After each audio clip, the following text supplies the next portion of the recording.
Hi everybody, I'm Beebs Kelley. Welcome back to another video. So Megan put out a handful of products back up on her website, and I took a look at the site several hours later, and they had gone up in the morning, I guess like 8 a.m. I'm not sure if she used Pacific time or what, but I checked in the early afternoon after they had been live for several hours, and not everything was sold out at that point. So there was a few things sold out. The honey, the apricot spread were sold out, but the cookie and crepe mix and the dead flowers and the teas were still in stock a few hours later. Now, there might have been like a lag, I suppose. I was just like refreshing the page every now and then to check, but it took a few hours, several hours, much longer for things to sell. So we have a lot to cover about this, but first, it's exactly as I thought. And as Minnie predicted, the pace is slowing. But before we get deeper into this, just remember some context here. This is, and it was the first time, both times, a micro drop. A lot of seasonal formats do this. A lot of small businesses do micro drops, but she's never divulged just how many units she has moved, which tells me that it's a very small number, because if it was a big impressive number, she would have been saying so. Sometimes micro drops are just a few hundred or a few thousand total across all the products together. So maybe like a total of 10,000 units across all the things. Like maybe a couple thousand flower sprinkles, 1,000 of each type of tea, 1,000 of the honey. But I think that's probably a little high. I think it's probably more in the hundreds. If they did order in the thousands, or just 1,000 units of each of these items, I think they probably held some of that stock over for the brick and mortar Netflix stores that they plan on having eventually, and that only a portion of the stock was available on the website. I would guess this micro drop and the first micro drop were probably in the hundreds of units, not the thousands.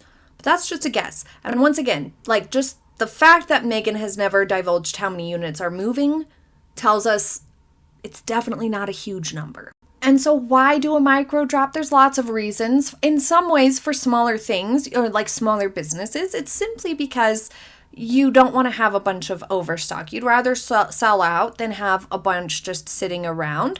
Maybe it's something that doesn't have a super long shelf life. And so it's better to just not have the waste. But also it can be a way to sort of gauge the interest. And as we've mentioned previously, the interest on this, the gauge of the interest is a little skewed because Meghan Markle has such a polarizing public reputation and image. Then there's a lot of people who have interest in buying the products from the first couple of drops or anytime there's a new product available just to review it, taste testing it. It's not because they want it and they're not going to be a return customer. So the first couple of drops are going to have a different level of interest and a different group of buyers than what would be long term, if that makes sense. Second thing to remember, Megan is attempting to use the scarcity principle to help sell. Which if you've never heard about it, it's a marketing tactic where basically there's a limited number of something or it's almost sold out. And the idea is that it kind of plays a trick on your brain and makes you buy it even if you don't really need it, or rush to buy it now in case you might not be able to get it later, like FOMO, fear of missing out on it. It leverages the psychological effect that limited availability can increase the perceived value of a product or service. By creating a sense of urgency and exclusivity, a business can encourage faster purchasing decisions and boost sales.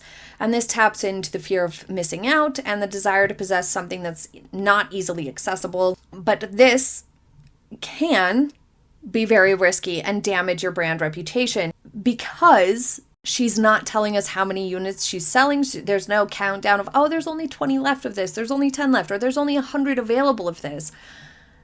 It feels deceptive, but it also can make customers feel misled or manipulated. So it's a little bit risky, and the fact that she hasn't come out to sort of clarify the plan or like when something's going to be available and how much is going to be available leaves room to read these choices as manipulating the market, basically, and trying to get false results, to make it seem like it's sold out like a big deal and get those positive headlines when in reality it was just a few hundred units. That's not impressive at all.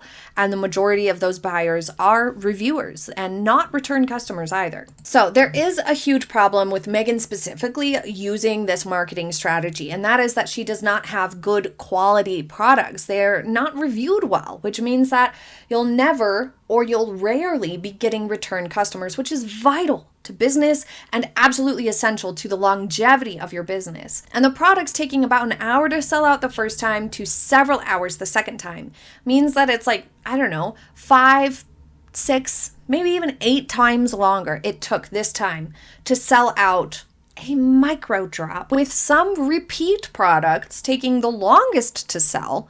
Really doesn't bode well. So let's break this down.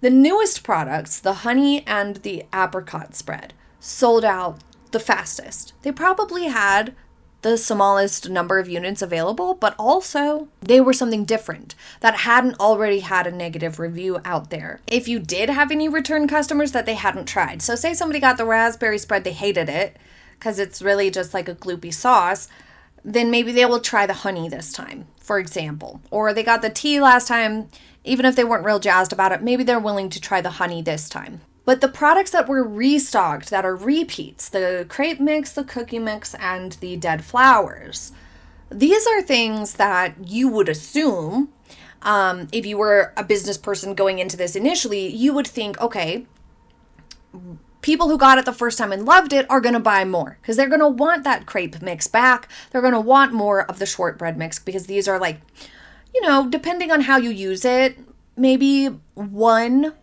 to 3 times of using it. I suppose if you're like making only 1 or 2 crepes at a time, it might last a month. I don't know. So these are consumables that you're going to go through. And so you would be thinking that you expect some return customers for those specific products, and that there will be some word of mouth, there will be some positive reviews that encourage new people to want to try these same products also, the dead flowers, the crepe mix, the cookie mix. But that's not what happened.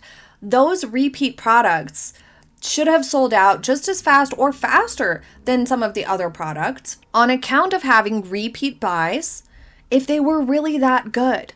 There have been times where I've tried like a packaged cookie or a tea, a hot tea that's just spectacular, that I cannot wait to get my hands on more. And I will buy more even if I'm not out because it's so good.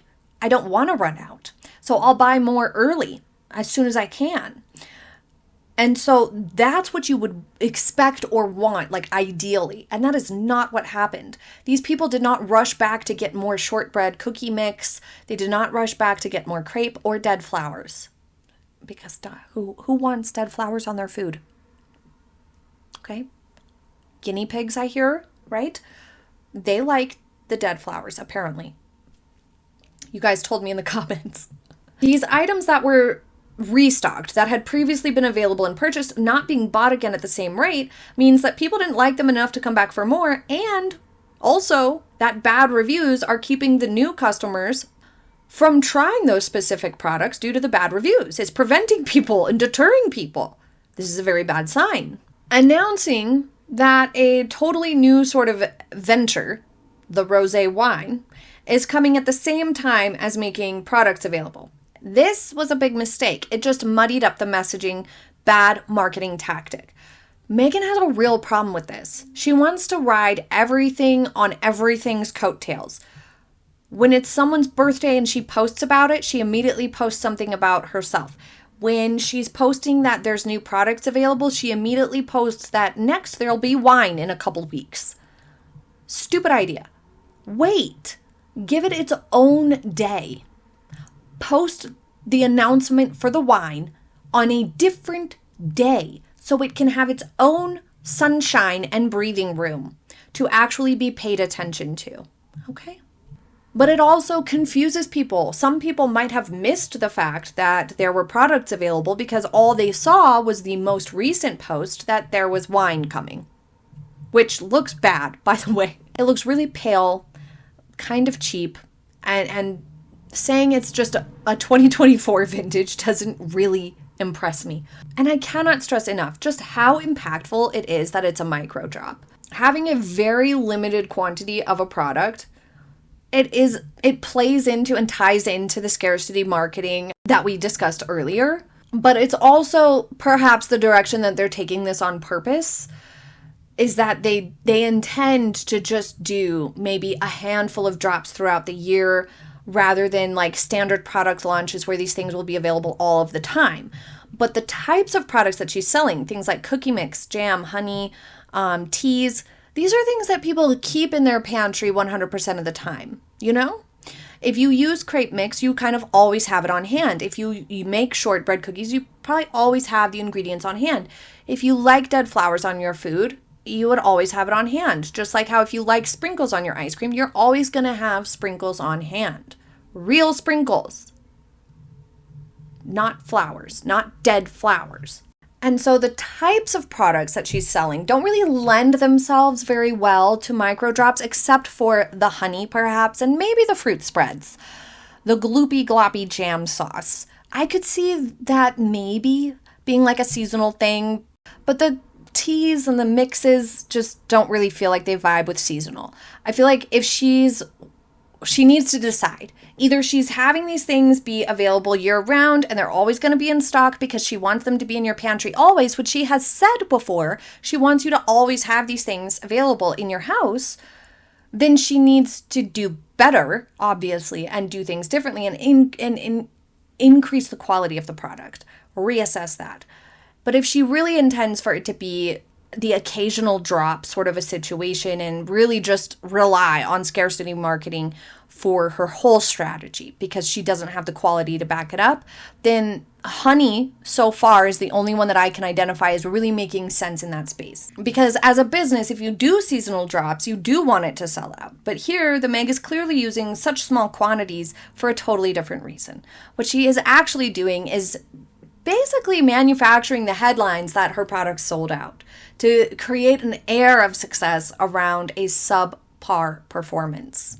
We still have very runny, gloopy texture, allegedly, from this apricot spread, which is just gross. There is a reason why runny jams are not a real thing, why this is not a product already in stores. Trust me, it would be if people wanted it.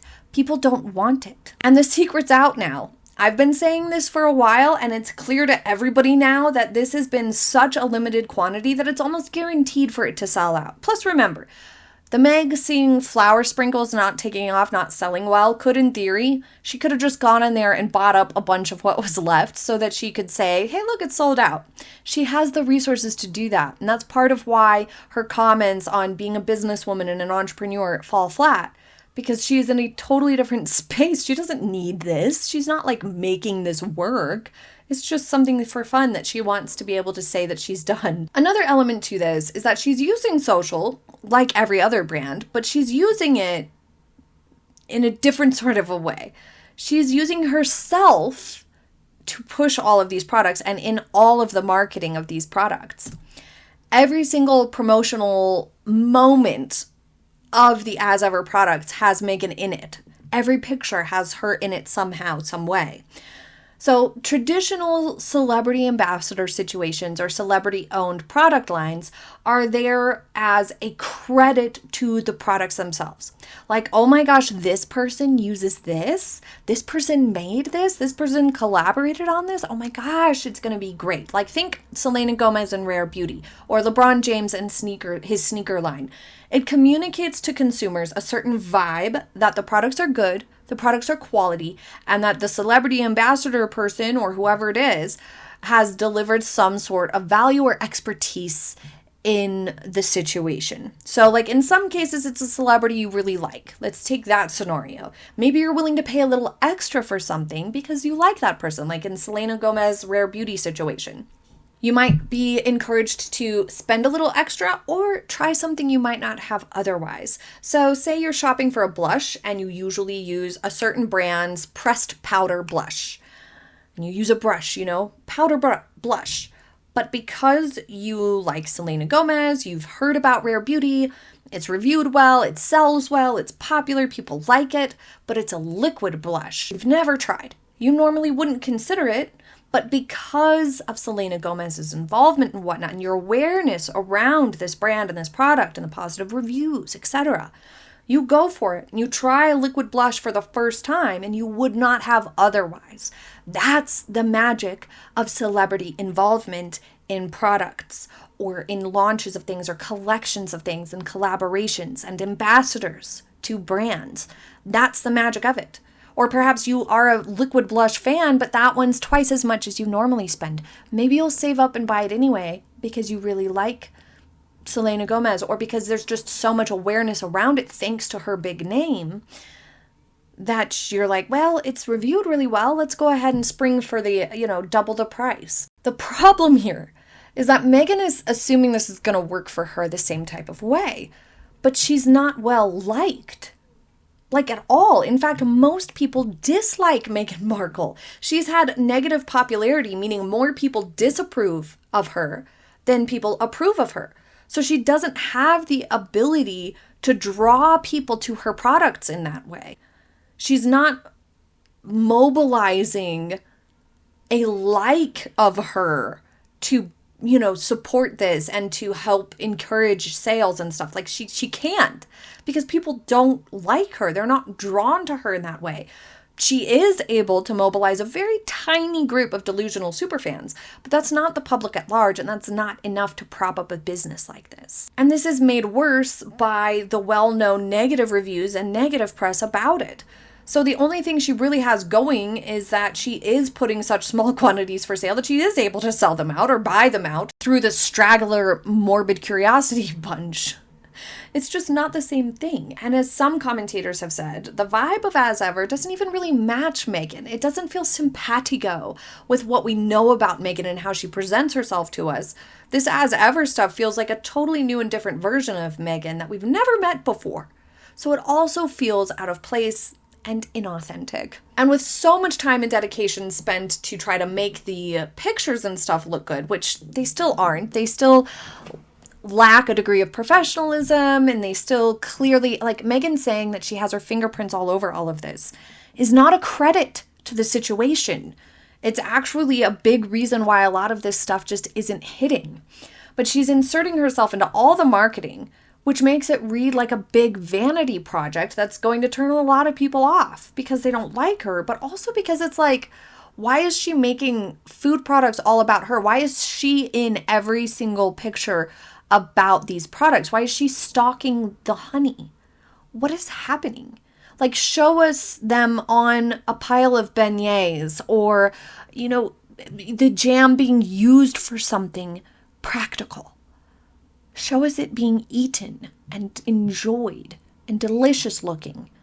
Don't show us a weird picture of you on a wing in a garden for no reason. It has no connection to the brand or the products. Why is the marketing strategy all Meghan? It shouldn't be at all. She should be out of the picture. She should not be in the marketing really at all because of that huge amount of disapproval. Why is she trying to convey and talk about it like these products are super special and really high quality when they look cheap and they're not reviewed well? So that tells us the products themselves aren't good. They're not tasty.